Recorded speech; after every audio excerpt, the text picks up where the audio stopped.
just a scam, that you are always the butterfly wings. You are always the storm. Edward Lawrence, a weather scientist from MIT, is sometimes misquoted on this as the premise that the flap of a butterfly wing can cause a hurricane in a different part of the world. Shorthand that isn't all that close to a representation of the math-turned-weather scientist's work. He proposed that should we make even a tiny alteration to nature, we will never know what would have happened if we had not disturbed it, since subsequent changes are too complex and entangled to restore a previous state. Which is to say that you have an immeasurable effect on the system. It will change and you will shape its DNA. You must not believe the lying lie that you do not matter, that whatever change you can organize is so insufficient as to not be worth your time, your energy, your life force. You must be willing to dream a dream that carries forward your community. This is how we rise. This day is polluted with a mistrust of truth. Fertile and warm medium for unchecked cruelty and power.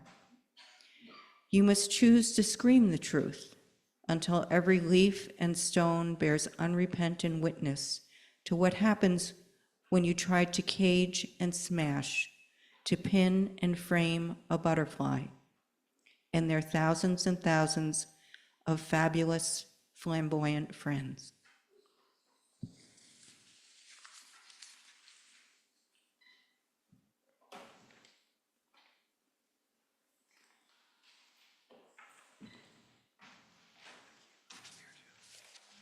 Good morning, everyone. Mary asked me to do the offertory words so she wasn't just a one-woman show up here, besides for our guest speaker, of course. So our offertory words are from Margaret A. Keep, A Prayer for Desert Times. The journeys of our lives are never fully charted. There come to each of us deserts to cross, barren stretches, where the green edge on the horizon may be our destination, or an oasis on our way, or a mirage that beckons us only to leave us lost. When fear grips the heart, or despair bows the head, may we bend as heart and head lead us down to touch the ground beneath our feet.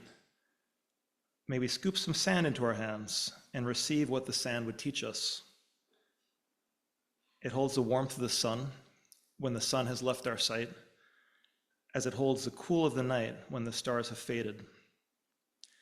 Hidden among its grains are tiny seeds, at rest and waiting, dormant yet undefeated.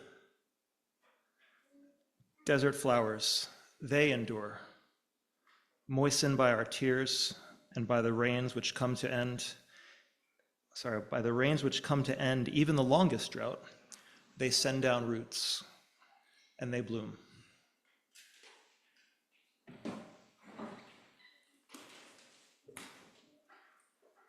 Oh, I'm supposed to also say, now is a time in our service where we take an offering. I didn't realize I did that. We know it's the gifts of all of us that help support our ability to thrive and to gather. For those attending in person, we will pass a collection plate. Please use the envelope you'll find in the pew. Write your name and indicate if your offering is part of your pledge or your donation. And for those online, links and instructions will be posted in the chat. You can mail us a check or donate through the PayPal giving page on our website. Please give as generously as you can, and our offerings will now be greatly received. Thank you all.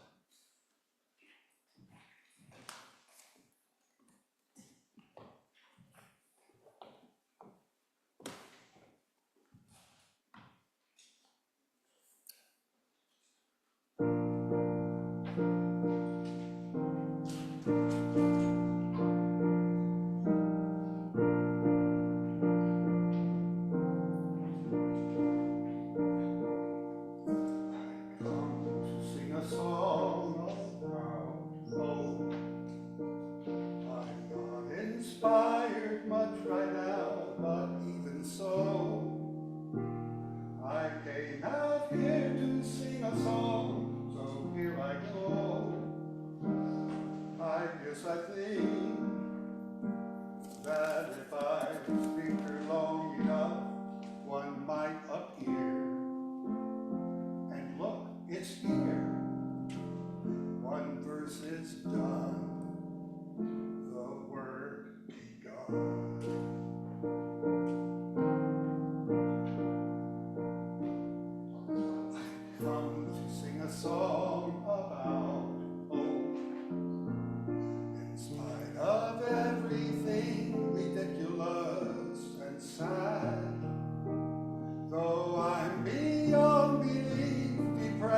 confused and mad. Well, I got dressed. I underestimated how much that would take. I didn't break until right now. I sing of home and don't know how.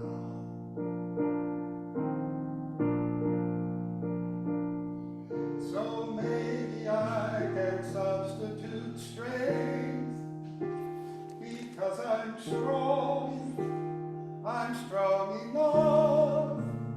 I get through lots of things I didn't think I could, and so did you. I know that's true. And so we sing a song about hope.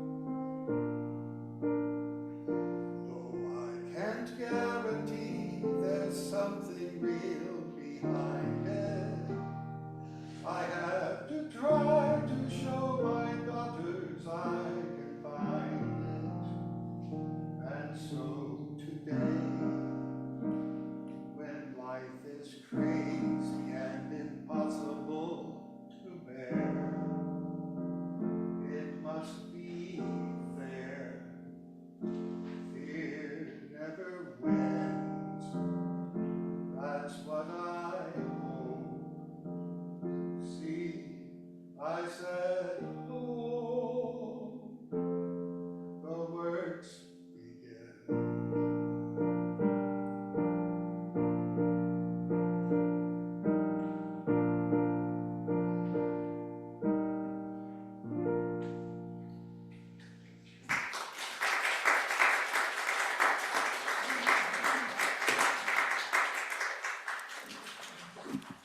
Now it's your turn. Grab your gray hymnal. Turn to page 108. Please stand and join us.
And now I have the honor to introduce our guest speaker, Hina Naveed, who will share her perspectives. Hina is a Staten Islander, Pakistani, Muslim, a registered nurse, an attorney, an activist, co-director of the Dream Action Coalition, children's rights policy and legal analyst for racial justice initiatives. Thank you, Hina.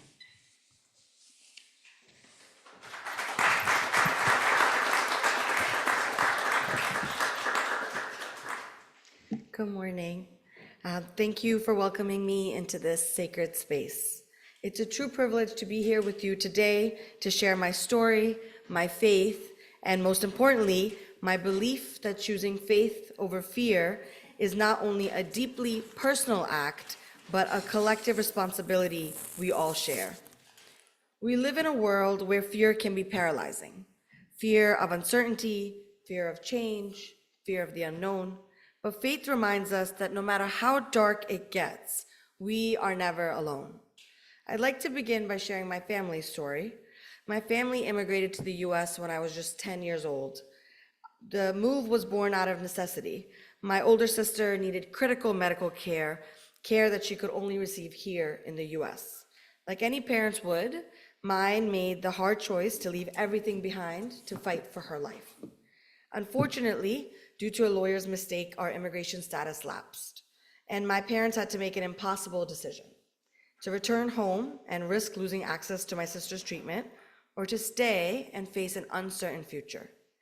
They chose to stay, and because of their decision, my sister is still alive today, 24 years longer than the doctors expected at that time. But that decision came with immense sacrifice. As an undocumented immigrant, I've lived most of my life under the shadow of uncertainty. For over a decade, Deferred Action for Childhood Arrivals, or DACA, has allowed me to stay in this country, but it's not a permanent solution. I've lived my life in 2-year increments, constantly renewing my status and preparing myself for the possibility that it could all be taken away at any moment. Through all of this, I've had to lean on something much greater than myself: my faith. In Islam, we have this concept called tawakkul. It means placing your trust in God after doing everything in your power to overcome a challenge. It's not about passivity or waiting for things to change. It's about taking action, doing what you can, and then surrendering the rest to God's plan. Tawakkul has been my anchor through the hardest moments of my life. And let me be honest, it's not easy. It's not about pretending everything is fine when it isn't. It's not about suppressing fear or forcing yourself to be strong all the time. It's about showing up even when you feel broken, overwhelmed, or afraid, and saying, "Oh God, I trust you. Even though I don't understand, I trust you." Sometimes that trust means accepting delays as acts of mercy. Sometimes it means seeing hardship as a hidden blessing. And sometimes it means surrendering what we desperately want because God knows what we truly need.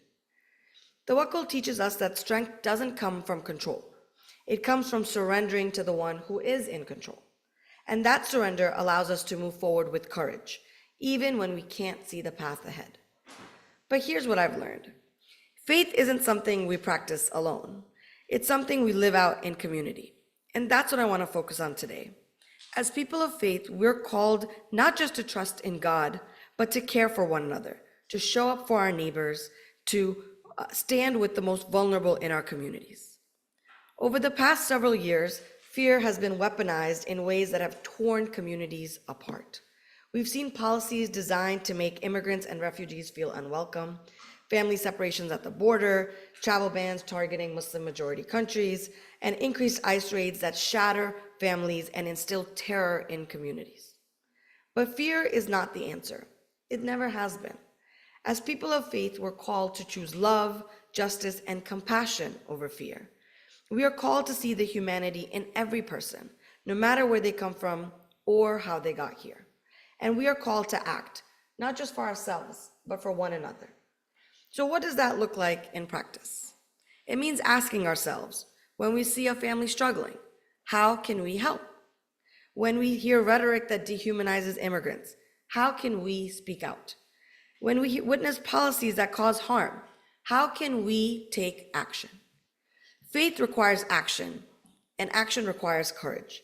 I know that standing up for what's right isn't always easy. It can be uncomfortable, it can be risky, but every small act of love, every gesture of support, and every stand for justice brings us closer to the world we are called to create, a world where everyone is treated with dignity and respect.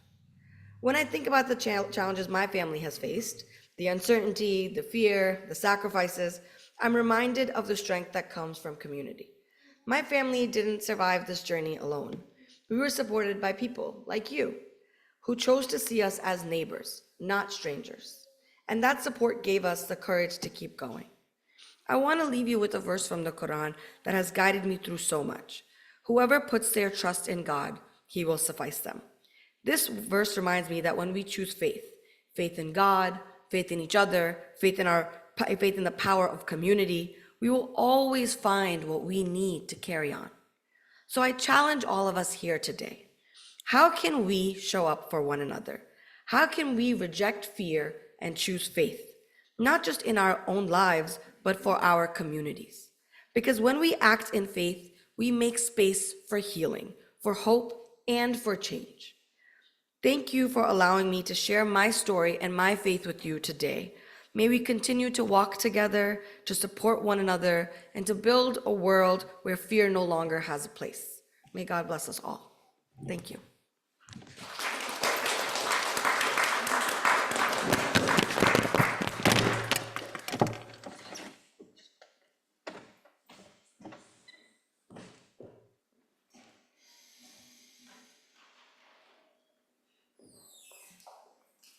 Okay, get out your heels and bring equal access to our visitor.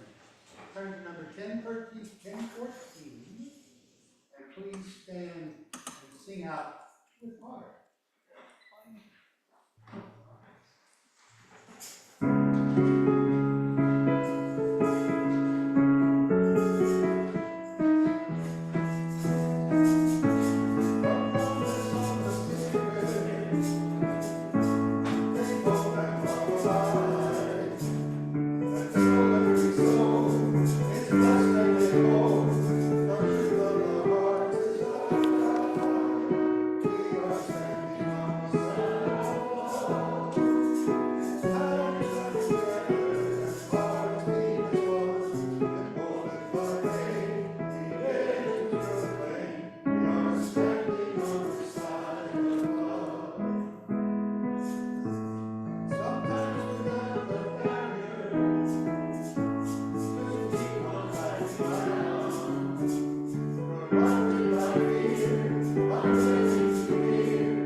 I invite you to join me in extinguishing our chalice. You'll find the affirmation in your order of service. We extinguish this flame, but not the light of truth, the warmth of community, or the fire of commitment. For these we carry in our hearts until we are together again. Our closing words are In the Face of Fear by Randolph Becker. Any time Friday evening, Sunday morning, Monday afternoon, any place, Paris, Beirut, Baghdad, West Bank, Chad, Cameroon, Lebanon, Syria, Somalia, Sinai, Charleston, any number, 132, 19, 2, 43, 1, 228, 10. Fear invites new participants to its dance of death, but every time, in every place, numbers beyond counting rise up and say, no to fear, no to hate, no to death, and yes to hope, yes to love, yes to life. May we, now or any time, here or anywhere, alone or with any number of others, focus on affirming what we love, what we cherish, what inspires us, no matter what, putting fear on notice that our hearts, minds, and spirits will not accept its invitation. For that is what faith is, focusing on what one affirms in the face of fear.